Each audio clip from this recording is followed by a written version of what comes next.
Hello, everybody. My guest this morning is Dominic Edmunds. He's the founder and CEO of a company called SaleCycle and is focused on utilizing customer data to drive conversions and ROI through behavioral marketing. Dominic, are you ready to take us to the top?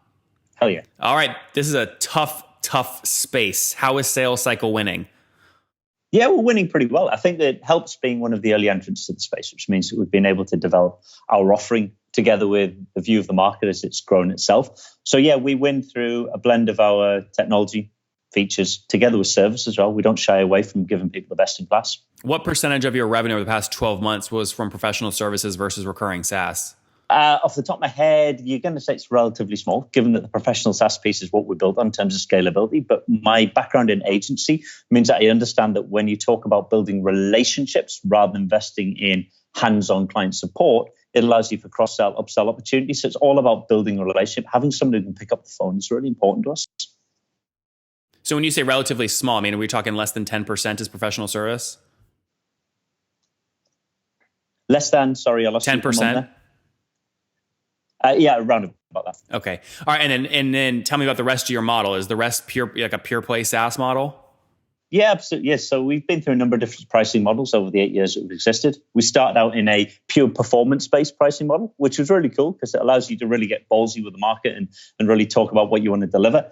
But as you mature, you understand that actually you need to build something a little more predictable for those tough CFOs out there.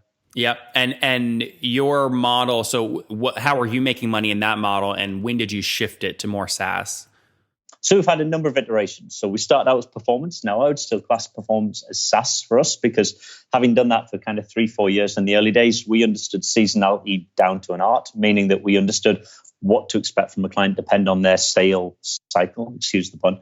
So that was fairly predictable. However, taking something then to a blend of a base fee, which allows us to talk about servicing, allowed us to talk about the implementation fees, the costs that go with it, and then applying a performance fee on top was our second iteration. And now we've moved into a 100% flat fee model, which again matches with the same kind of fees people would have been paying us on average, but it smooths it out rather than making it choppy, I guess.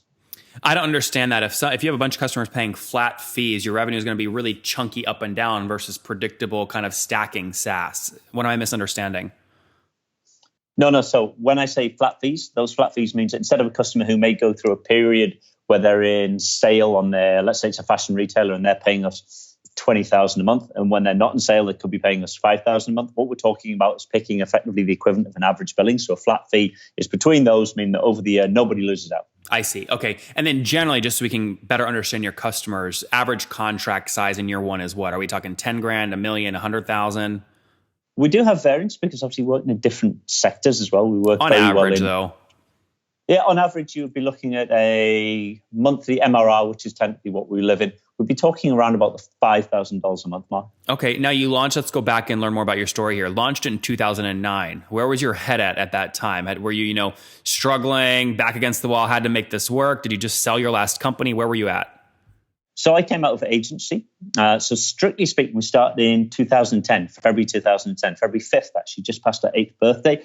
But I came out of an agency role where it was becoming clear to me that clients were approaching us to address abandonment issues on their side, because they would list them as they had a high abandonment rate. They didn't. They had an average abandonment rate. The challenge you faced, Mr. Client, is the same challenge your competitors are facing. And that really was a crystallization behind SaleCycle could be a singular enterprise level product which can address this issue for a number of customers. Okay, interesting. So and give me a sense of the size of the agency before you started thinking about building software. I mean, were you doing $1 million a year, 100 grand? So we would be doing around about 5 million a year. 5 million. Okay, so it takes some energy and focus to basically slowly shut that down while you ramp SaaS, or are they both running in parallel right now? So I've stepped away from that. That business has gone from strength to strength. The interesting thing is the shareholders in that agency are the same shareholders I have in SaleCycle, which means my relationship with them has continued. But there's certainly a 12-month transition period where I was wearing both hats. Interesting. Now, when you talk about shareholders, I start wondering about investment. Have you bootstrapped this thing? Or if not, how much have you raised? I think we're the definition of bootstrapped, and certainly in terms of US terms. So we raised £80,000 of investment to build this. And nothing on the agency side? You mentioned you have shareholders there. Was that totally bootstrapped as well? Yes, totally bootstrapped. Okay, got it. No institutional money to date. That's great. So I love that. And you're based, I think you told me earlier, you're based in Leesburg, Virginia, my hometown, which is great. Where are you based there? What part of the city? In Lansdowne. Very good. That's a good spot to be in. And what's the team size today? Our team size in the US is 35, but globally 180. Okay, and walk me through the breakdown. So where else do you have offices, and what do they do? So offices currently, we still have our headquarters based out the northeast of England. We then have one in downtown Paris, and we've got one in Singapore, together with here in the US as well. In terms of what they do, I suppose we split the business into regions, as you might expect. So we have the Americas office based here in the US, which allows us to win customers, manage those customers, support them, implement them locally. We do exactly the same thing in Paris, exactly the same thing in Singapore, exactly the same thing in the UK. However, we also have a central division, as it's referred to, which is core technology functions, finance, roles like myself, strategic roles, which effectively all of the regions benefit from. Interesting. Now, you're one of the founders, correct? I'm the founder, yeah. Do you have any other co-founders or just you? It's just me.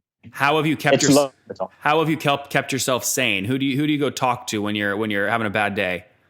My wife, the cats, the children. Realistically, though, I can speak to my shareholders because they have a strong track record themselves of entrepreneurship and investment and seeing journeys like this through to multiple points of exit. So no, I do rely on those relationships. And what are you growing at right now? Would you say year over year, just the software side, ignore the agency? Yeah. Well, I stepped fully away from the agency, okay. So growing at 30% year on year. That's great. I mean, for a bootstrap company, that's healthy. And what are you at now today in terms of total customers you're serving? We've got north of 500 customers. We've been profitable for 5 years. Life's good. And is that all, just to be clear, is this all kind of cart abandonment related, or you're branching into other parts of the sales cycle and other kinds of business models? So when we started the business, we focused very heavily on the cart abandonment piece because that was our entry to market. But when we talk about being a behavioral marketing business, it opens it up much further. So email is a channel. And within that channel, you have cart abandonment. You also have post-purchase, cross-sell, upsell, survey-based information. But then we have the on-site channel, which allows us to engage with users throughout the shopping funnel, capture additional data, provide them with different points of entry to complete their purchase, etc. That's a channel. And then we have the SMS channel as well. So that's really the way the business is structured at the moment. Interesting. So your value, you'd say, is you're pulling all these data channels together so the business can make the smartest decision on how to drive more sales. That's exactly right. Interesting. Are you selling access to the data to anybody else, kind of like a Clearbit model, or no? Not currently. Okay. Something you're expanding to? Yeah. Interesting. Why? Enough said. I can't go into any more about that. Okay. Why? Is it just too sensitive? Yeah, it's sensitive based off. We're going through a great deal of opportunistic learnings within the business. And I think it's fair to say that we're in a path to become a data marketing business, but there's a lot of sensitive information involved in that. Interesting. Okay, good. And in terms of size, by the way, 500 customers, $5,000 monthly ARPU. I mean, that puts you at out north of $2 million a month. Is that generally accurate? Yeah, it's pretty close to that. Okay. And growing 30% year over year, that means you're doing somewhere about 1.7-ish about 13 months ago? Monthly? Yes, roughly speaking. Forgive me, again, not digging through it in the detail in front of me. Yeah, I'm just going to say, yeah, your math's pretty solid so far. You trust me. It's something like that. All right, good. Yeah, you're right around. If it is 30% year over year growth, it was about 1.7 last year. So that's healthy. Now, a model like this, obviously churn can kick your butt if it's not in check. Tell me about churn. Oh, yeah. No, we've been through those pains. Absolutely, yeah, where you can win customers fast and you can lose them fast. And that really boils down to the service element I touched on before. And being able to focus the team, not just on renewals, but also on growth opportunities means that actually currently, if you look at our retention analysis, if you look at our gross retention, it's around about 90%. If you look at our net retention, it's around about 101%. Okay. So actually, and just to be clear, that's on a revenue. That's on a revenue basis or a logo basis. That's revenue basis. Okay, so say it one more time. Even with gross churn, you're looking at 91%. Gross retention. I shouldn't say gross churn. That's completely the wrong thing. You'd be out of business. 91% and net retention 101. Yeah. So just to be clear, sorry to break that down, you're churning 9% of your revenue annually, but you're adding 11% or 10% exactly right. To give you 101. We're growing the customers that we're holding on to. Yeah, interesting. And would you say, generally speaking, as you think about new products like potentially this kind of data play, is your focus going to be getting more wallet share from current customer base, increasing ARPUs there, or actually bringing on brand new customers you weren't able to serve earlier? It's got to be both. It generally does. Obviously, we've got a tremendous foothold in the customers that we actually hold at the moment, and we understand them very well. So there is, in theory, a softer sell there. But the whole point in having large ambitions is that, truthfully, I want to go there and I want to eat the lunch of some very established players because they can't do what they say they do. I'll leave that for now. Oh, come on. You can't act like you're all competitive and then not throw out names. Who are you targeting? You want me to tell them I'm coming for? Name a big one, Dominic. I'll let you name them. Well, I don't know the space. You know your business. I mean, what are we talking like are we talking like a Shopify, or are we talking like a demand base? Way bigger. Well, Shopify is pretty big. Way bigger. Shopify is a multi-billion-dollar company. So, I mean, way bigger. Who? I'm going big.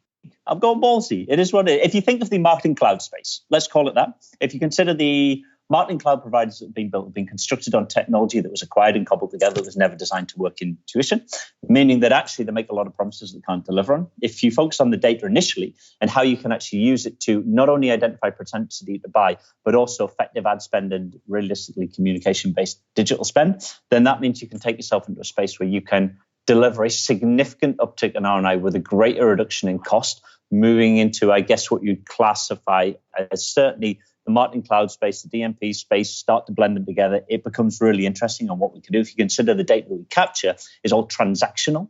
So this is understanding what people want to buy, when they want to buy, and what they just bought and why they bought it, together with understanding, okay, if you're going to contact the same customer, let's understand that data pulled together.